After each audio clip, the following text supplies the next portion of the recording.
Hey guys, welcome to the Bitcoin Fortress podcast, helping you increase your financial freedom. This is episode 176, recorded here on August 3rd, 2025. This podcast is for entertainment only, is not investing advice. Please do your own homework. All right. We got a lot to cover this week. We are at block height 908422, Moscow time 876. Fees are 1, 3, and 3. We'll get started with the fiat market update and outlook, as I will now call it from now on.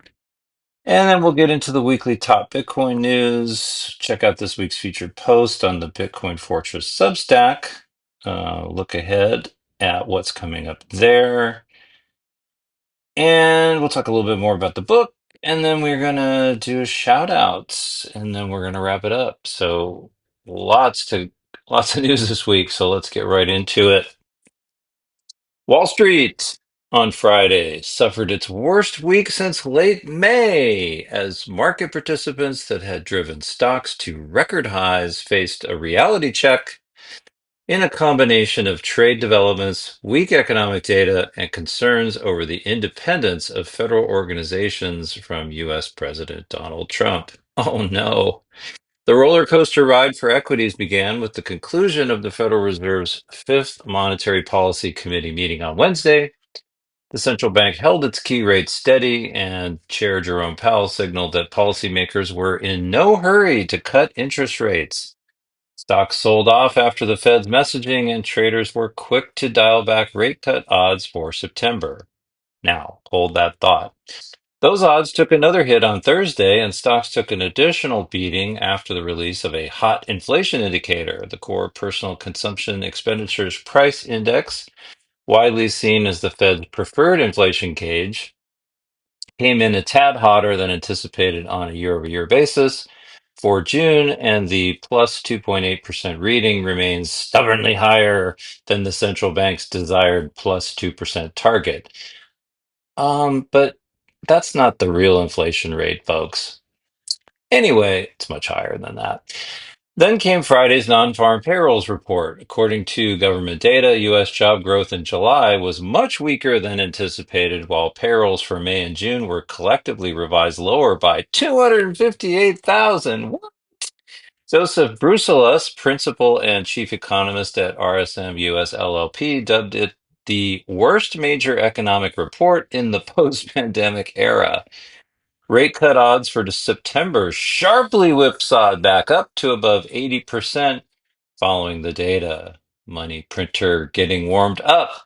Trump alleged that the jobs data had been rigged to make him and the Republican Party look bad. He also said he would fire Bureau of Labor Statistics head Erica McIntarfer after accusing her of faking jobs data before the U.S. election last year. Oh, we can't trust the data. What a surprise. Turning to trade this week also marked the reinstatement of reciprocal tariffs on several U.S. trading partners that had been postponed twice since their initial announcement on Liberation Day in April. Amid the week's headlines, investors kept an eye on the second quarter earnings season as well, which picked up significant steam, grabbing the spotlight. Were a mixed bag of quarterly reports from tech titans, Meta Platforms, and Microsoft impressed with their performance. Amazon disappointed, and Apple largely delivered. For the week, the S&P 500 slid 2.4%, while the tech-heavy Nasdaq Composite fell 2.2%. The blue chip Dow slumped 2.9%.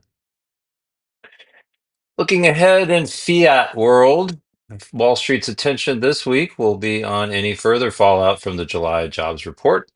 A much weaker than anticipated non-farm payrolls reading, coupled with significant revisions in jobs growth from May and June, has rocked market sentiment. Trump's subsequent firing of Bureau of Labor Statistics Commissioner Erica McIntarfer has been met with widespread reactions of concern.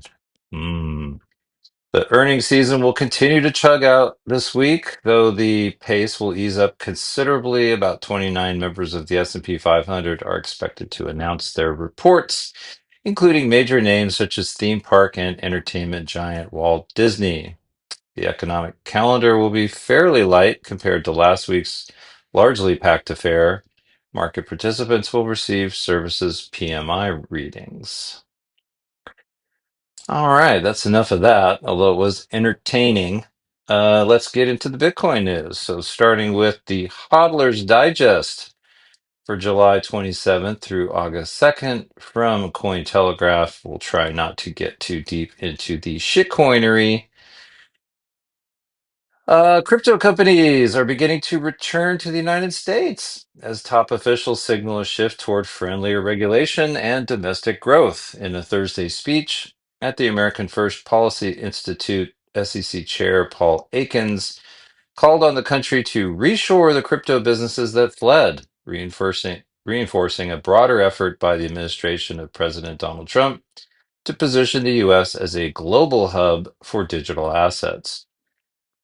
Treasury Secretary Scott Bessent said on Friday that the U.S. has entered the golden age of crypto and issued a direct call to builders: start your companies here, launch your protocols here, and hire your workers here.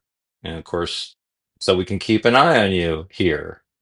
Backed by clearer regulations and high level political support, crypto companies are beginning to respond, with some relocating operations to the US from abroad and others like Kraken and MoonPay expanding their domestic footprint in response to the policy shift. The SEC Chair Paul Akins has announced Project Crypto, an initiative to modernize the agency for the digital finance age and establish clear regulations for digital assets in the United States. Akins said Project Crypto was in direct response to recommendations in a recent report by the president's working group on digital asset markets. Akins proposed easing licensing rules to allow for multiple asset classes or instruments to be offered by brokerages under a single license, while also creating a clear market structure separating commodities, which most cryptocurrencies fall under, from securities. Regulatory exemptions or grace periods should be afforded to early stage crypto projects, initial coin offerings, and decentralized software to allow these projects enough room to innovate without crushing them under the weight of litigation or fear of reprisal by the SEC, Aikens said. Cryptocurrency is becoming a financial planning priority, with 99% of chief financial officers at billion-dollar firms expecting to use it for business in the long term, according to Deloitte's Q2 2025 survey of CFOs. The survey, conducted among 200 CFOs at companies with over $1 billion in revenue, revealed that 23% expect their treasury departments to use crypto for investments or payments within the next 2 years. This figure climbs to almost 40% among CFOs of firms with revenue of more than 10 billion. Despite the momentum, finance chiefs remain cautious. Concerns about price volatility top the list, with 43% of respondents citing it as a primary barrier to adopting non-stable currencies like Bitcoin and Ether. Other major concerns include accounting complexity, 42%, and regulatory uncertainty, 40%, the latter of which has been compounded by shifting U.S. policy. The United Kingdom's Financial Conduct Authority, or FCA, has lifted the ban on retail access to cryptocurrency exchange traded notes. Companies in the UK will soon be able to offer retail customers CETNs with regulatory changes effective October 8th, according to an FCA announcement on Friday. The new development in the UK's regulatory approach on crypto comes after the FCA banned crypto ETNs in January 2021, citing the extreme volatility of crypto assets and a lack of legitimate investment need for retail consumers. So they say. Since we restricted retail access to CETNs, the market has evolved and products have become more mainstream and better understood. David Giel, FCA Executive Director of Payments and Digital Finance, said in the announcement. An employee of CoinDCX, a cryptocurrency exchange that was hacked for $44 million in mid July, was arrested in India in connection with the security breach, according to multiple local reports. Bengaluru City Police detained CoinDCX software engineer Rahul Agarwal after hackers allegedly managed to compromise his login credentials to siphon the exchange's assets, the Times of India reported on Thursday. The arrest followed a complaint and internal investigation by CoinDCX operator Neblio Technologies, which determined that Agarwal's credentials had been compromised via his work laptop, allowing unauthorized access to the company's servers. During questioning, as his laptop was seized, Agarwal 30 denied involvement in the crypto theft, but admitted to taking on part time work for up to 4 private clients while still employed at CoinDCX. Uh oh. Let's see. Top prediction of the week XRP, don't care. Bad actors and scammers stole at least $142 million from the crypto space in July across 17 separate attacks, with the exploit of crypto exchange CoinDCX accounting for the most significant loss. The total monthly losses represented a 27% increase from the 111 million in June, blockchain security firm PeckShield said in an X post on Friday. However, it's still a 46% drop from the same time last year, when July 2024 saw 266 million taken by hackers, with the 230 million breach of Indian crypto exchange Wazir X accounting for the lion's share at the time. And that's why we say Bitcoin only, cold storage, and sleep well at night. Don't worry about the hackers. Jurors will now decide the fate of Roman Storm, co-founder of cryptocurrency mixing service Tornado Cash, after prosecutors and the defense delivered closing arguments on Wednesday. The closing arguments phase of a trial is when both sides summarize a case before a judge or jury, making their cases and trying one last time to persuade before the fact finder goes off to deliberate. Storm is standing trial in the Southern District of New York in a case that could set a precedent for how much responsibility developers have for decentralized software that is used illegally. U.S. prosecutors allege that Storm conspired to launder money, violated U.S. sanctions, and operated an unlicensed money transmitting business. If convicted, Storm could face up to 40 years in prison. So we'll be watching that one very closely. The Indonesian government updated its tax policies for the crypto industry, raising levies on traders and miners while removing value added tax obligations for buyers. On Monday, Indonesia's Ministry of Finance issued multiple regulatory updates, including regulations 50/2025 and 53/2025, which amend crypto tax rates and compliance requirements effective August 1st. According to Reuters, the new framework has increased the income tax on crypto asset sales made on domestic exchanges from 0.1% to 0.21%. The new taxes are significantly higher for crypto sales made on foreign crypto exchanges, up from the current 0.2% to 1%, the report noted. Now, the government has taken their fair share, I guess. And that pretty much wraps up the Hodler's Digest. Quick summary of weekly crypto news from Cryptopotato. This was updated on August 1st. Let's see what they have to say. Another important, volatile, and eventful week passed by. It had traders and investors looking out for the latest Federal Reserve meeting, which took place a few days ago. But before it, Bitcoin's price had recovered from last week's plunge below $115,000 on Friday and had returned to its familiar trading range between 117 and 119. The asset traded between those two lines for days ahead of the Wednesday FOMC meeting, with little to no volatility and success when it comes to breaching either side. Hours before the central bank announced its policy decision, the U.S. GDP report for Q2 went out, which was better than expected, showing a significant economic increase of 3%. U.S. President Trump immediately used this opportunity to urge the Fed Chair Jerome Powell to cut the rates, but to no avail.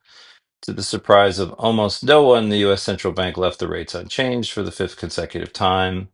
Bitcoin's price reaction was immediate as the asset slipped from nearly 119 to under 116. However, it managed to recover the losses by Thursday when it neared the upper boundary of this channel once again.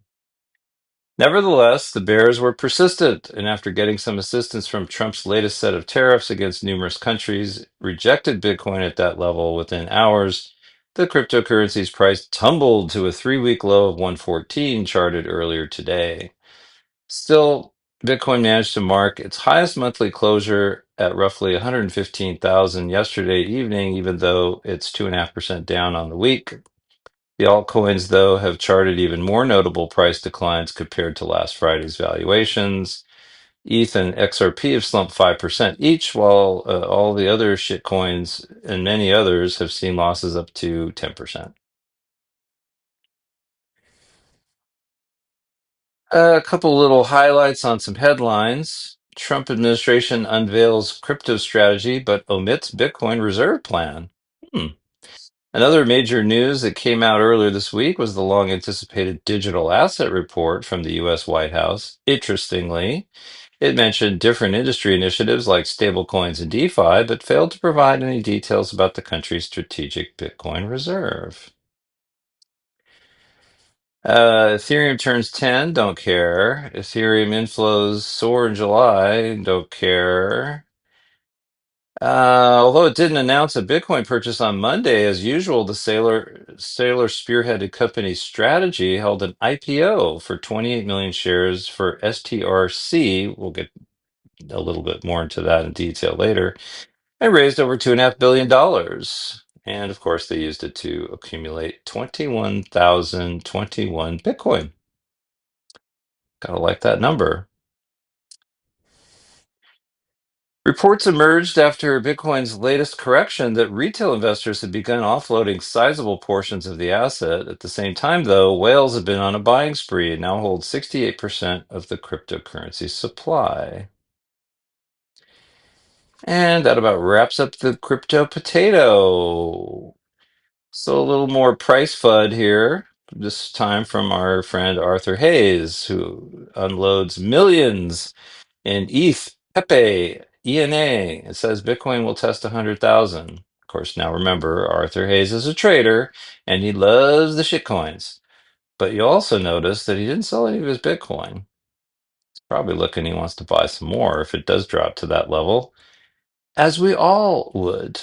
On August 1st, 2025, the X account Look On Chain shared a post stating Arthur Hayes sold 2,373 ETH, 7.76 million ENA, and 38.86 billion PEPE in the past 6 hours. The account also highlighted a wallet address linked to Hayes via Arkham Intelligence. Another Arkham labeled entity is also tagged as belonging to Hayes, but the former includes a question mark, signaling that the tagger wasn't entirely sure.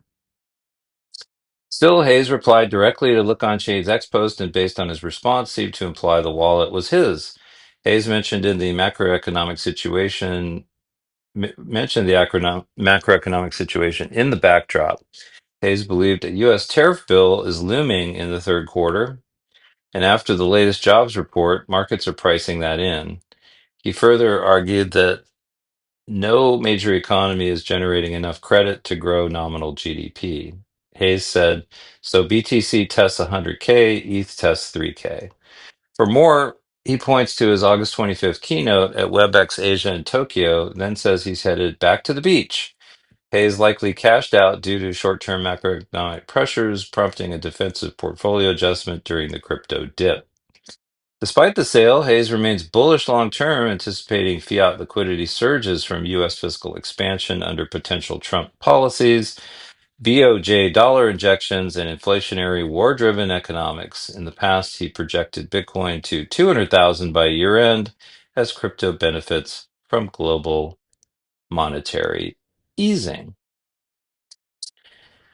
This is from bitcoinnews.com. This was posted on August 3rd, today. Bitcoin sets record monthly close at 115,800 despite market chaos. Again, pretty important fact here worth mentioning. Bitcoin has just closed out its best month ever, ending July at around 150,800, despite market volatility, tariffs, and investor uncertainty. The world's largest digital asset held strong until the first day of August. Then it went down some more, and now it's crawling its way back. Closing July at 115,800 on Coinbase, Bitcoin price set a new all-time high for a monthly close in its 16-year history. According to TradingView, other platforms showed similar numbers with slight variations. It's a big deal for Bitcoin, especially after a wild few weeks. The trend, however, did not persist going into August. In the past 48 hours, the price witnessed a sharp decline, dropping 4.12% to around 113,000. Analysts believe Bitcoin closing this month at an all-time high is a testament to its market's resilience and maturation. One of the big headlines this month was the sell-off of 80,000 Bitcoin on exchanges. Despite major whale activity such as that, the market bounced back. This may show strong buyers are waiting in the market for the right price to boost their holdings. Bitcoin did this all while the world was in economic uncertainty. In late July, US President Donald Trump signed a broad tariff executive order raising tariffs on several countries, including Canada, Taiwan, and Switzerland. This sent ripples through traditional markets, which spilled into the digital asset markets as well. As a result, Bitcoin dipped. Bitcoin price fell to around 113,000, its lowest in 3 weeks, and triggered 231 million in long liquidations, according to CoinGlass. But analysts said this was more of a cooling off than a panic sell-off. Analysts believe it's more like a temporary correction rather than a major long-term trend reversal, reflecting a mix of tariff fears and broader macroeconomic uncertainty. Many say Bitcoin's long-term positioning remains strong. Now that July is in the books, all eyes are on August, a month with a mixed record. Historically, August has been one of Bitcoin's worst months between 2011 and 2025. Median returns are minus 8.3%, with drawdowns sometimes reaching 20%. But analysts aren't ruling out big gains. August after Bitcoin halving years 2013, 2017, and 2021 saw 30%, 65%, and 14% returns, respectively, with 2025 being a post halving year. Some are hopeful. If history repeats itself, get ready for a strong August, said analyst Crypto B Alpha Finder agreed, saying past halving cycles have brought big August gains. One popular analyst, Mags, is looking for a big move up. He pointed to a bullish inverse head and shoulders on the weekly chart and is targeting 172,000, a 50% move from here. It's just a matter of time before Bitcoin price goes vertical, he posted. While the long-term outlook is still bullish, short-term price action could be choppy. Despite the temporary cool down, 96% of Bitcoin held by investors is still in profit, which shows that long-term holders are still holding steady, while the short-term holders are selling. And stay humble, stack sats, don't worry about the market. Everybody's got an opinion, and they're all wrong.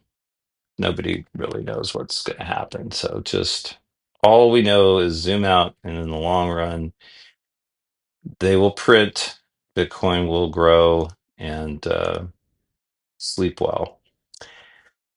Next up from Cointelegraph, thought this would be good to talk about, even though it's not directly related to Bitcoin. Genius sets new stablecoin rules but remains vague on foreign issuers. I've been wondering myself what it all means as it relates to Tether, which, as we all know, is the largest offshore stablecoin. Um, and, are they going to be impacted by this? Because that's kind of a big liquidity off ramp for Bitcoin, as are all the stablecoins. The signing of the Genius Act into law established the first comprehensive regulatory framework for U.S. issued stablecoins. Supporters argue it will enhance trust, drive mainstream adoption, and bolster the dollar's status as the global reserve currency. Well, that's certainly the plan. With stablecoins now gaining traction in global finance, the Genius Act could also prove a boon for the developing world, attract institutional interest, and drive a resurgence in decentralized finance. However, concerns remain over unresolved issues, such as the regulation of foreign issuers, doubts about the ban on yield bearing stablecoins, and the potential dominance of corporate and traditional finance players. Industry experts surveyed by Cointelegraph agree that the Genius Act is a landmark event for the US blockchain and stablecoin sector, if not the global crypto industry. Banks, fintechs, and even large retailers, essentially anyone with significant consumer or institutional distribution, will be considering issuing their own stablecoins. Christian Catalini, founder of the MIT Crypto Economics Lab, told Cointelegraph, adding that a stablecoin strategy will now be an integral part of all payments and financial services companies. A major weakness of the Genius Act is what the Atlantic Council calls the tether loophole. Aha. The U.S. think tank argued in a blog post that the U.S. stablecoin law did not adequately regulate offshore stablecoin issuers. The law aims to bring order to U.S. stablecoins by imposing strict rules on reserves, financial disclosures, and sanctions compliance. This could put local issuers at a competitive disadvantage and potentially encourage new issuers to incorporate in less demanding jurisdictions offshore. The foreign issuer loophole was not sufficiently fixed. Timothy Masad, a research fellow at the Kennedy School of Government at Harvard University and former chairman of the U.S. Commodity Futures Trading Commission, told Cointelegraph. Masad is a co-author of the Atlantic Council blog. The Genius Act requires Tether and other foreign issuers to meet standards comparable to those of U.S. issuers, but what qualifies as comparable isn't clearly defined, Masad added. But Christopher Perkins, president of CoinFund, said that regulated U.S. stablecoins give end users confidence that their holdings are fully backed, paving the way for more companies to set up shop in the U.S. And a quote from him, I think many investors will choose the onshore regulated version of stablecoins because of the incremental confidence they deliver.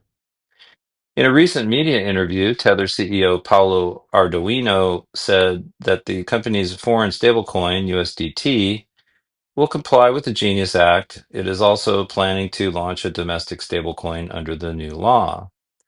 The Genius Act opens doors for giant U.S. commercial banks like Bank of America to issue their own stablecoins, while mega retailers like Walmart and Amazon are also reportedly exploring stablecoin issuance.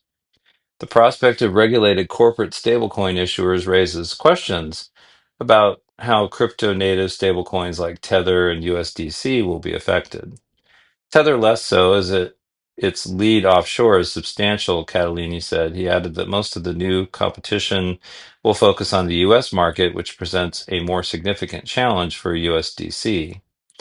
Meanwhile, Keith Vander Leest, U.S. general manager at London-based stablecoin infrastructure startup BVNK, said that new players won't necessarily flood the market. Non-crypto native firms launching stablecoins will probably move cautiously, beginning with small-scale pilot programs to build comfort and competency.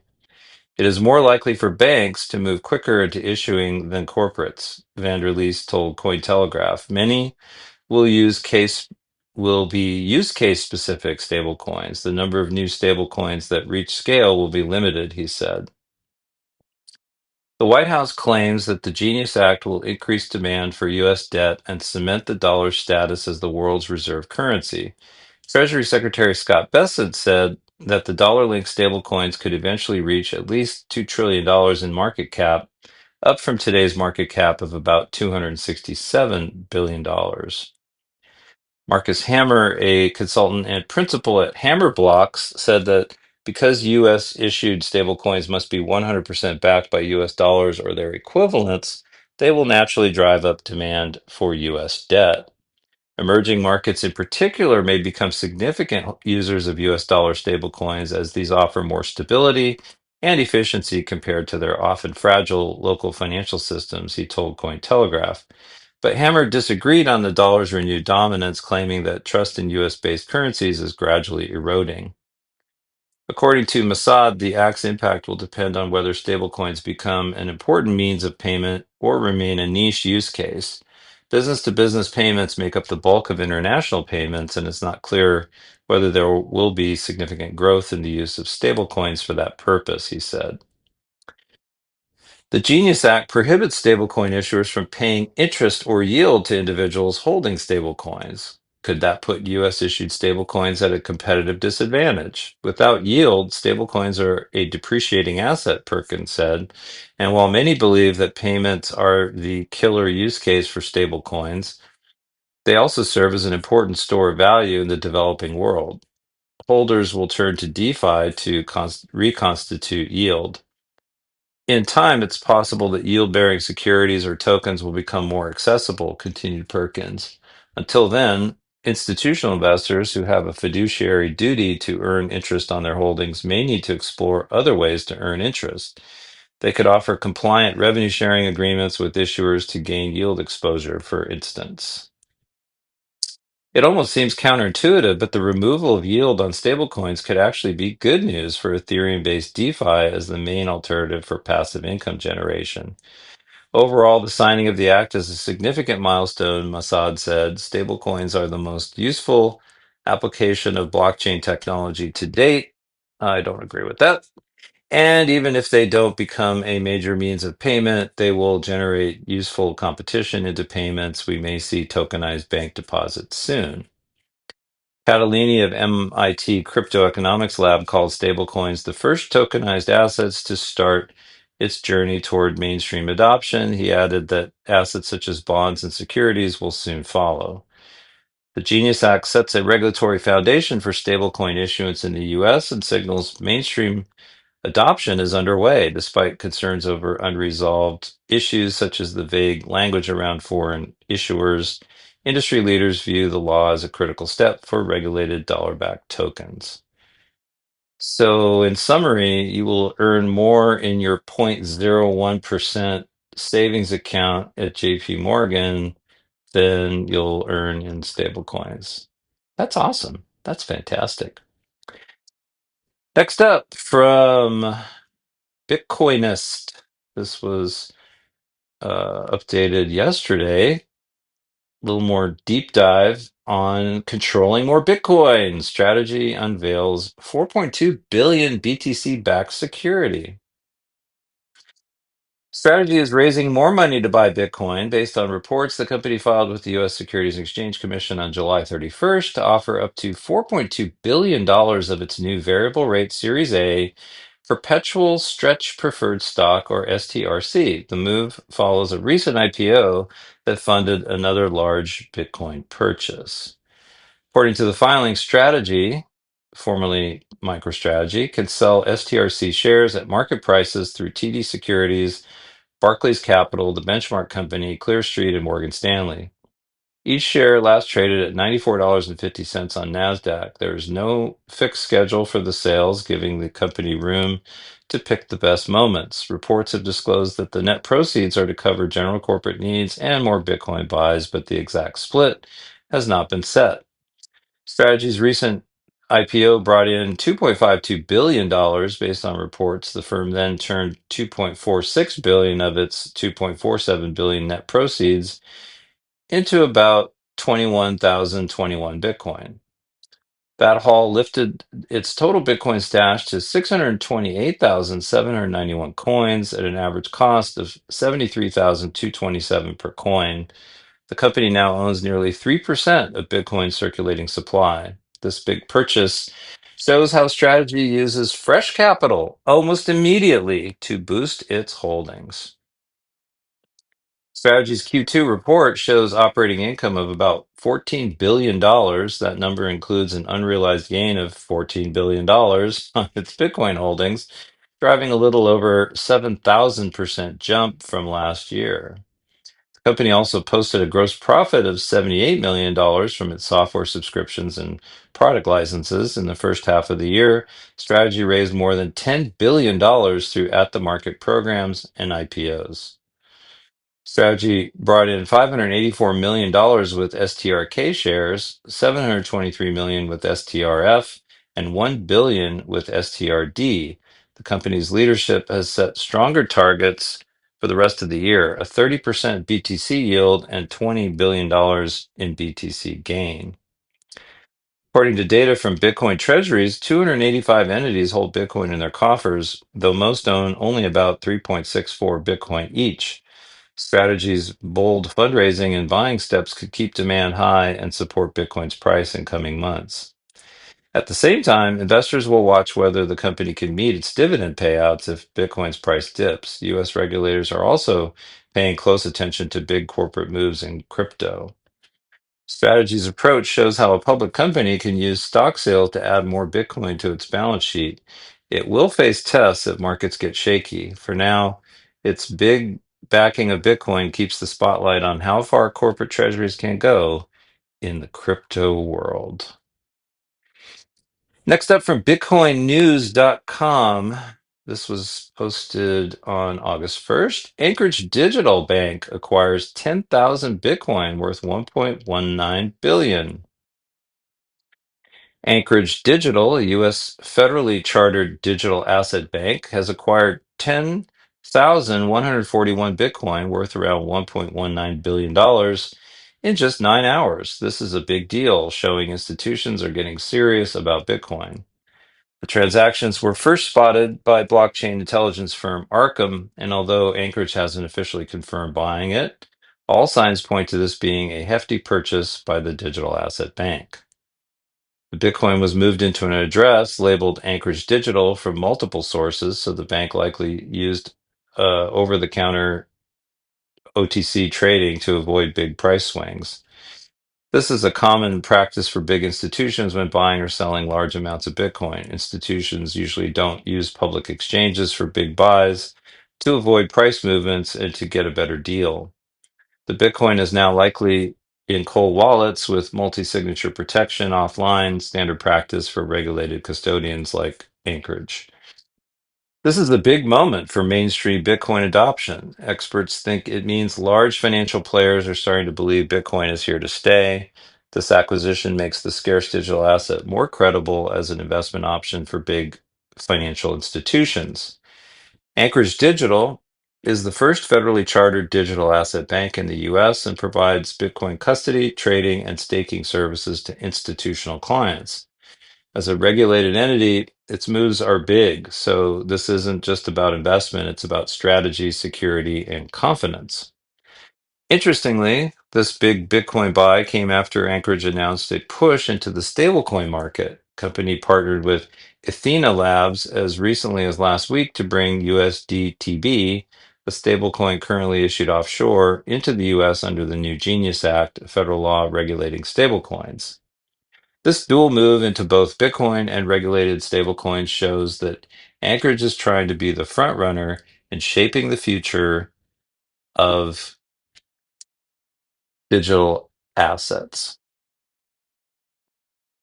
Many see this as a bullish sign for Bitcoin, especially since the market is still volatile. Just before the acquisition, Bitcoin hit a new high of 123,091. On July 14th, it then cooled off to around 118,000, which might have been a good entry point for Anchorage. While the acquisition is impressive, it's not without risks. Regulatory uncertainty, cybersecurity threats, and Bitcoin's price volatility are challenges for institutions handling large Bitcoin portfolios. But Anchorage is well equipped to handle these. As a licensed bank, it is already following federal compliance rules and is considered a trusted custodian by companies like Mara, Kindly MD, and NASDAQ listed companies like Rytar. Next up from Decrypt. This article was published August 2nd. And as usual, I will put links in the show notes to all these articles so you can read it for yourself. Bitcoin miner profits hit highest monthly mark since halving, according to JP Morgan. Bitcoin miner profits reached their highest monthly mark in July since the last halving in April of 2024, JP Morgan analysts wrote in a note published on Friday. Miners were able to earn an average of $57,400 per exahash per second in daily block reward revenue, the analysts Reginald L. Smith and Charles Pierce wrote. July was another strong month for Bitcoin miners, the report read. Mining profitability reached the highest level since the most recent halving in April of 2024. And 10 of the 13 miners we track outperformed Bitcoin price appreciation for the month. plus 8%. Bitcoin hit a record high of 122,838 in July, capping more than 2 months of fairly steady gains, and the price has remained within about 8% of that high point even after retreating, according to cryptocurrency markets data provider CoinGecko. But miners have also faced ongoing challenges, increased operational costs and mining difficulty coupled with lowered rewards for verifying transactions on the blockchain. The report noted that daily revenue and gross profit per exahash per second are 43% and 50% below pre-halving levels, respectively. Over the month, mining difficulty increased 9%. The number of tokens that the top 11 miners have added cumulatively declined in 4 of the first 6 months of the year, according to UK asset manager Farside Investors, which did not yet have July data. In the most recent halving, which takes place every 4 years, the reward declined from 6.25 Bitcoin to 3.125 Bitcoin. Mining operations, which require significant electricity consumption, faced higher costs when Bitcoin prices drop, as it becomes more costly to sustain operations. The Bitcoin mining industry is largely made up of industrial sized operations, typically warehouses full of computers that process transactions on the network. The huge amounts of energy for these computer networks is difficult to get cheaply.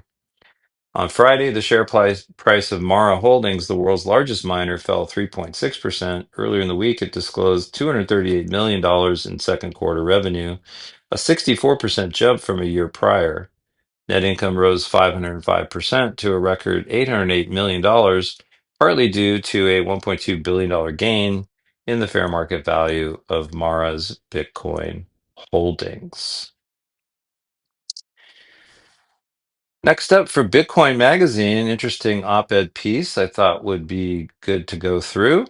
This is from Shinobi, who's one of my favorites, and this was posted on August 1st. The article is entitled Bitcoin Independence Day. Is Bitcoin's history being forgotten? The user activated soft fork to activate segregated witness in 2017 was one of the most pivotal events in general time periods in the Bitcoin history. There's a long history before the culmination of outright conflict that year, but 2017 was when everything boiled over.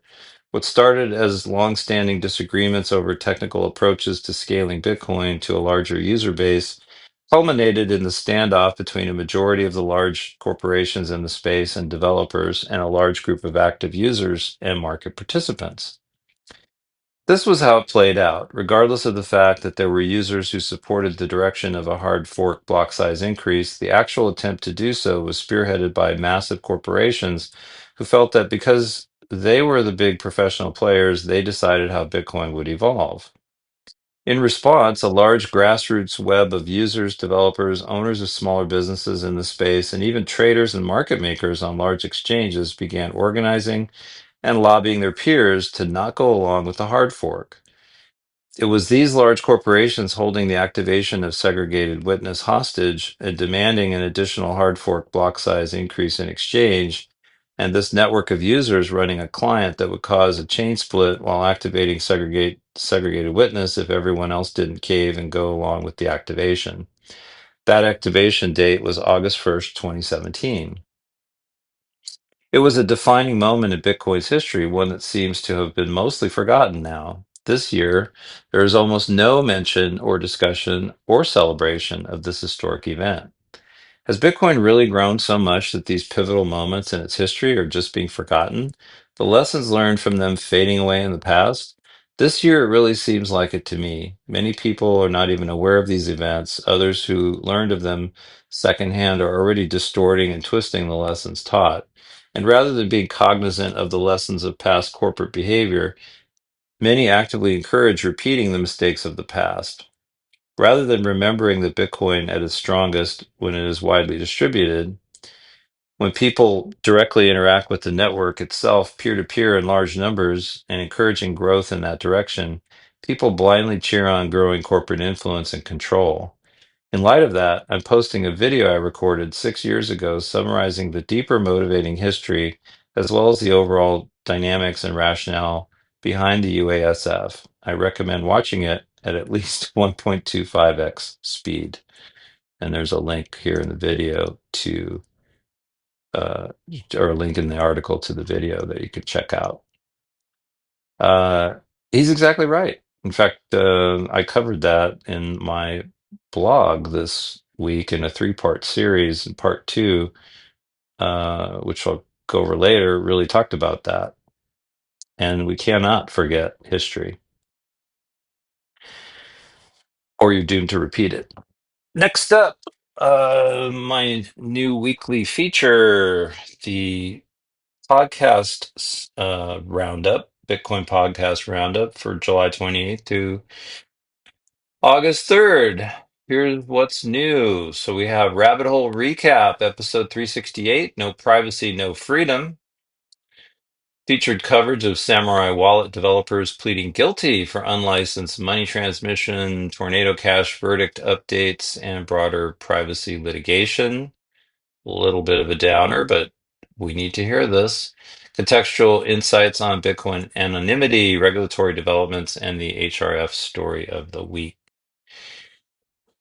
Then on the TFTC Bitcoin podcast, the convergence of Bitcoin energy and mining explores how Bitcoin mining monetizes stranded energy and reshapes decentralized energy economics. And again, I'll put links in the show notes to these.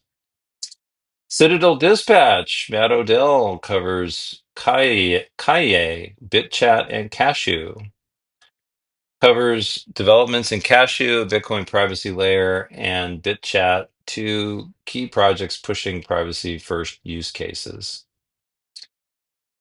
And finally, Coin Stories with Natalie Brunell, Peter McCormick, Bitcoin Bull Markets 401k, and Craig Wright Victory. Discussion on changing Bitcoin bull markets, governmental influence, and long-standing legal battles involving Craig Wright. Moving on, please check out this week's featured post on the Bitcoin Fortress Substack. Articles entitled Part 2, The Block Size War and Bitcoin Civil War. So it's a three-part Bitcoin history series. Part 3 is coming out on Monday. And let's take a look ahead at that. So uh, coming up on Monday will be part three, El Salvador Energy and the Bitcoin Nation State, part three in the three-part series.